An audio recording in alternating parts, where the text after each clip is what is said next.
Well, I want to return now to one of our top stories this hour. Russian President Vladimir Putin has unilaterally declared a 3-day ceasefire in Ukraine.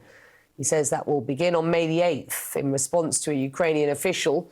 A Ukrainian official said, quote, "The ceasefire must be unconditional because everything else is just Putin's tactical games," end quote. Well, Putin also unilaterally declared a 30-hour truce around Easter, which Kyiv met with scepticism, but did agree to. Both sides later accused each other of violating that truce. Well, joining us now live, global affairs analyst Michael Bossacchio. He is the former spokesperson for the Organization for Security and Cooperation in Europe. He's a senior fellow at the Atlantic Council. It's good to have you. Thank you very much indeed for joining us. What is, firstly, your response to the news? Optimistic or somewhat cynical, sir? Good to be with you, Becky. Well, what interesting times we live in, isn't it? On one side of the Atlantic here, we have the self-declared master of the art of the deal, Donald Trump. And on the other, we have the seemingly master of the art of the gimmick, Vladimir Putin.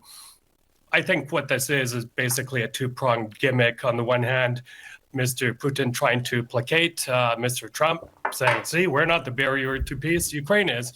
But I think this also reflects, Becky, a lot of paranoia on the Russian side. They had reported huge losses yesterday, but let's not forget, just a few days ago, there was that very, very brazen assassination of a top Russian general. The finger has been pointed at Ukraine. And with these Victory Day celebrations coming up, where a lot of things are going to be outdoors, we can assume Mr. Putin is very nervous, very paranoid, because there could be Ukrainian special forces within Moscow launching these assassinations, access to fiber optic drones, that sort of thing. So very interesting timing indeed. But yeah, one can't help but be cynical. You spoke to an extraordinary image of President Trump and the Ukrainian leader in Rome just a couple of days ago. This, of course, was their first meeting since that very disastrous Oval Office meeting some weeks ago. And it does seem as if we may be seeing a slight softening in Donald Trump's tone towards Zelensky. We've also heard from the White House spokeswoman today that Donald Trump is increasingly frustrated with both sides, with both Putin and Zelensky. So at this point, to your mind, and you're talking about this May the 8th ceasefire, 3-day truce as being somewhat of a gimmick on the part of Vladimir Putin. How much closer to a peace deal are we? Close at all? Yeah.